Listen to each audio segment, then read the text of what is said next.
Assalamualaikum warahmatullahi wabarakatuh. Berjumpa kembali pada video mata pelajaran sejarah kelas 12 semester 1. Pada video kali ini kita akan membahas mengenai proses pengakuan kemerdekaan Indonesia melalui Konferensi Meja Bundar. Latar belakang Konferensi Meja Bundar itu sendiri, yang pertama adalah agresi militer Belanda pada tanggal 20 Juli 1947 yang Belanda memfokuskan serangan tersebut ke beberapa daerah di Sumatera Timur, Jawa Tengah, dan Jawa Timur. Selain itu, karena perjanjian Renville menurut Belanda ini kurang memuaskan hasilnya, sehingga pada akhirnya Belanda melakukan agresi militer yang kedua pada tanggal 19 Desember 1948. Nah, dampak dari agresi militer kedua ini adalah Belanda berhasil menguasai ibu kota Yogyakarta dan menangkap para petinggi negara seperti Insinyur Soekarno, Muhammad Hatta, dan diasingkan ke Pulau Bangka.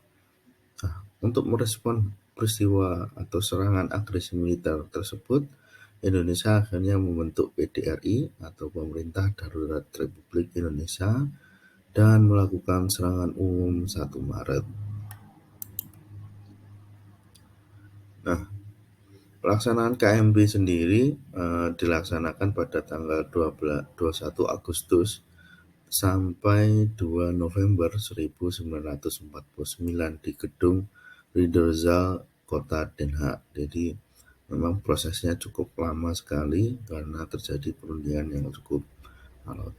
Kemudian pihak yang hadir antara lain adalah Indonesia, Belanda, dan kelompok PFO. Kelompok PFO ini adalah negara-negara bagian yang dibentuk oleh Belanda. Jadi dulu ada negara Pasundan, negara Indonesia Timur, kemudian ada negara Jawa Timur. Jadi beberapa daerah di tempat kita dulu Indonesia itu ada beberapa negara yang dibentuk. Kemudian wakil dari Indonesia yaitu Muhammad Hatta, sedangkan wakil dari Belanda yaitu Van Maraseven, kemudian wakil dari PFO yakni Sultan Hamid II. Hasil keputusan Konferensi Meja Bundar antara lain yang pertama adalah Belanda mengakui RIS sebagai negara yang merdeka atas Republik Indonesia dan 15 negara bagian sebagai bentukan Belanda. Jadi dulu itu Republik Indonesia juga mempunyai wilayah yaitu sekitar Jawa Tengah dan Sumatera, sedangkan 15 negara bagian itu dibentuk oleh Belanda. Jadi dulu RIS Republik Indonesia Serikat itu terdiri dari Republik Indonesia itu sendiri dan 15 beberapa negara bagian. Kemudian masalah Irian Barat, sedangkan masalah Irian Barat ini akan diselesaikan setahun kemudian setelah penyerahan kedaulatan ini selesai. Tapi pada kenyataannya nanti masalah Irian Barat ini selesainya baru sampai 15 tahun baru bisa selesai. Kemudian bentuk konstitusi pemerintahan RIS dibuat oleh PFO di KMB. Jadi konstitusi negara RIS ini yang membentuk adalah PFO atau negara bagian Belanda. Tetapi ini sebenarnya kan negara bagian PFO ini kan bentukan Belanda. Tetapi pada kenyataannya nanti justru yang menjadi blunder oleh Belanda itu ketika konstitusi ini diserahkan kepada BFO, karena pada akhirnya nanti BFO akhirnya menyetujui untuk bergabung ke negara Indonesia. RIS dibubarkan dan bergabung ke negara Indonesia menjadi Negara Kesatuan Republik Indonesia. Jadi ini yang membuat Belanda mengalami kekalahan pada waktu itu. Harapannya kan setelah melakukan perjanjian KMP ini, penyerahan kedaulatan, Belanda masih bisa mengkontrol Indonesia dengan 15 negara bagian itu. Tetapi pada kenyataannya justru BFO atau 15 negara bagian ini justru malah bergabung ke wilayah Republik Indonesia, menjadi sebuah provinsi, dan akhirnya bentuk negara Indonesia ini menjadi Negara Kesatuan Republik Indonesia. Selanjutnya akan dibentuk Uni Indonesia Belanda secara sukarela, secara bekerja sama dan sederajat. Tapi nanti pada kenyataannya Uni Indonesia Belanda ini tidak pernah terwujud. Kedua adalah pengakuan dan penyerahan kedaulatan oleh Belanda kepada Indonesia. Pasca KMB, Indonesia dan Belanda akan melaksanakan upacara penyerahan kedaulatan pada tanggal 27 Desember 1949. Upacara penyerahan kedaulatan dilaksanakan di dua tempat, yaitu Indonesia dan Belanda. Memang pasca KMB tadi, Belanda wajib untuk menyerahkan dan mengakui kedaulatan Indonesia melalui RIS tadi, Republik Indonesia Serikat. Nah, untuk melakukan proses tersebut maka dilakukanlah upacara penyerahan kedaulatan. Nah, upacara di Belanda ini dilaksanakan di Istana Op de Ham, Amsterdam, Belanda. Upacara ini dimulai dengan membacakan protokol Amsterdam. Setelah itu, baru menandatangani 3 dokumen pelengkap akta penyerahan kedaulatan dari Ratu Juliana kepada Muhammad Hatta. Nah, akta penyerahan kedaulatan ini berisi tentang satu, dokumen protokol Amsterdam yang berisi persetujuan kesepakatan antara Belanda Indonesia terkait kesepakatan KMP. Kemudian dokumen ini ditandatangani oleh William Grace dan Muhammad Hatta. Yang kedua adalah penandatanganan piagam penyerahan dan pengakuan kedaulatan dari Belanda kepada Indonesia.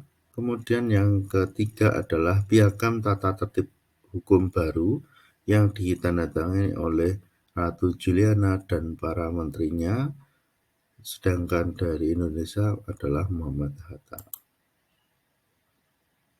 Sedangkan upacara penyerahan kedaulatan di Indonesia ini diselenggarakan secara sederhana di Istana Merdeka. Pemerintah Indonesia ini diwakili oleh Sri Sultan Hamengkubuwono ke-9, dan dari Belanda ini diwakili oleh putra mahkota A.H.J. Loving. Nah, dalam proses tersebut kemudian ditandatanganilah akta penyerahan kedaulatan oleh kedua perwakilan. Setelah itu bendera Belanda yang masih naik di Indonesia kemudian diturunkan dan diganti oleh bendera merah putih. Kesimpulan dari proses penyerahan kedaulatan ini yang bisa kita ambil adalah perjuangan pada awal kemerdekaan membuktikan bahwa bangsa Indonesia memiliki sikap kerjasama, tanggung jawab, kerja keras, dan pantang menyerah. Oke, materi selanjutnya yaitu mengenai arti penting kemerdekaan Republik Indonesia dan pengakuan kedaulatan negara.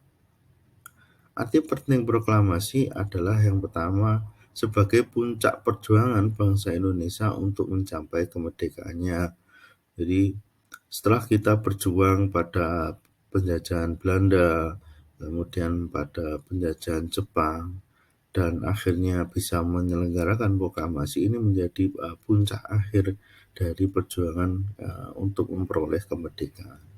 Kemudian yang kedua adalah alat untuk mencapai tujuan negara dan cita-cita bangsa Indonesia. Tujuan negara dan cita bangsa ini adalah terbebas dari segala bentuk penjajahan, seperti yang tertuang di dalam pembukaan Undang-Undang Dasar 1945. Yang ketiga adalah dengan proklamasi berarti bangsa Indonesia mendapat kebebasan untuk menentukan nasibnya sendiri sebagai bangsa yang berdaulat. Yang ketiga adalah jembatan emas menuju masyarakat yang adil dan makmur. Sedangkan yang kelima adalah sumber hukum pembentukan negara kesatuan Republik Indonesia. Yang ketujuh adalah lahirnya negara Kesatuan Republik Indonesia. Dan yang terakhir adalah titik tolak pelaksanaan amanat penderitaan rakyat dan puncak perjuangan kemerdekaan Indonesia. Nah, sedangkan arti penting kemerdekaan bagi dunia internasional antara lain adalah menunjukkan kepada dunia bahwa sejak saat itu, 17 Agustus, bahwa bangsa Indonesia telah dan berdaulat serta wajib dihormati oleh negara-negara lain secara layak sebagai bangsa dan negara. Kemudian yang kedua, Indonesia sudah mempunyai kedudukan yang sama dan sederajat dengan hak dan kewajiban yang sama dengan bangsa-bangsa lain yang sudah merdeka. Ya, ini menjaga ketertiban dunia, menjalin persahabatan dunia, menciptakan perdamaian dunia, seperti itu.